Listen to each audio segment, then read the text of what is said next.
দেবা যেভাবে গৌরবের পিছনে বসে এলো তাতে তো মনে হচ্ছে না ও মারা গেছে। এই বস্তির ছেলে দেবাকে তুমি খুন করেছো, তুমি আবার এই বস্তি উচ্ছেদ করতে এসেছো। বাহ পিয়ারকে বাহ, একটা কথা পরিষ্কারভাবে শুনে নাও, তোমার আর এই বস্তির মাঝে আমি দাঁড়িয়ে থাকলাম। তোমার বুলডোজার যদি এগোতে হয় আমার ওপর দিয়ে তোমাকে যেতে হবে। এটা তুই বলছিস না গৌরব? তোর মুখ দিয়ে অন্য কেউ বলাচ্ছে।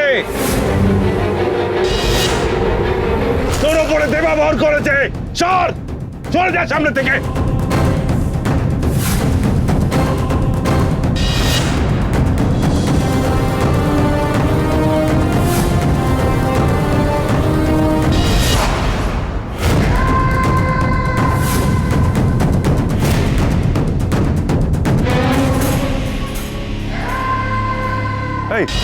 এই কি চাস তুই?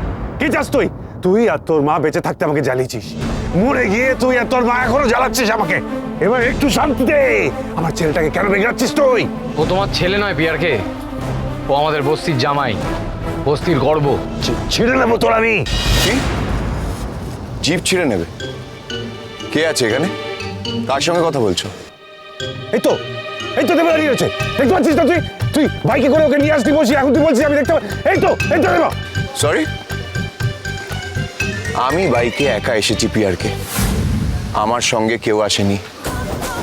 তুমি ভুল দেখেছো। দেবা আমার চোখের সামনে দাঁড়িয়ে রয়েছে, কি উল্টোপাল্টা কথা বলছিস তুই? দেবা মারা গেছে পিয়ার। তুমি দেবাকে খুন করেছো।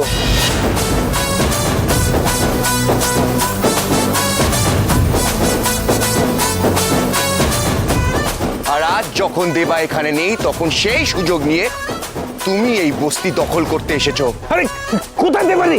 এই তো তোর পাশে দাঁড়িয়ে আছে, দেখ লোক। এই দেবা, তুই বল তুই এখানে আছিস, বল। আছি তো, কিন্তু তুমি ছাড়া আমাকে কেউ দেখতে পাবে না, আর কেউ তোমার কথা বিশ্বাসও করবে না। সবাই সেটাই বলবে যেটা আমি ওদের বলতে বলবো। সবাইকে আমি তোমার বিরুদ্ধে জাগিয়ে তুলব। যার গায়ের ওপর হাত রাখবো তার ভেতর আমার আত্মা ঢুকে যাবে, সে আমার কথা বলবে। তুমি একটা দেবাকে মেরে শয়ে শয়ে দেবা তৈরি করে দিয়েছো। জিজ্ঞেস করো ওদের, ওরা কেউ আমাকে দেখতে পাচ্ছে না।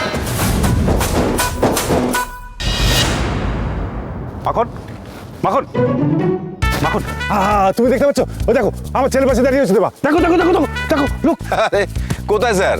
আরে কেন আমাদের বোকা বানাচ্ছেন? ওখানে দেবা কোথায়? আপনার ছেলে দাঁড়িয়ে, দেখুন না। আপনি উল্টোপাল্টা কথা বলে আমাদের বোকা বানাতে চাইছেন, তাই তো? আপনি বোঝাতে চাইছেন যে দেবা বেঁচে আছে যাতে আপনার শাস্তি না হয়। ওরে বোকা, দেবা বেঁচে থাকলে তো সবাই দেখতে পাবে, তুই একা কেন দেখবি?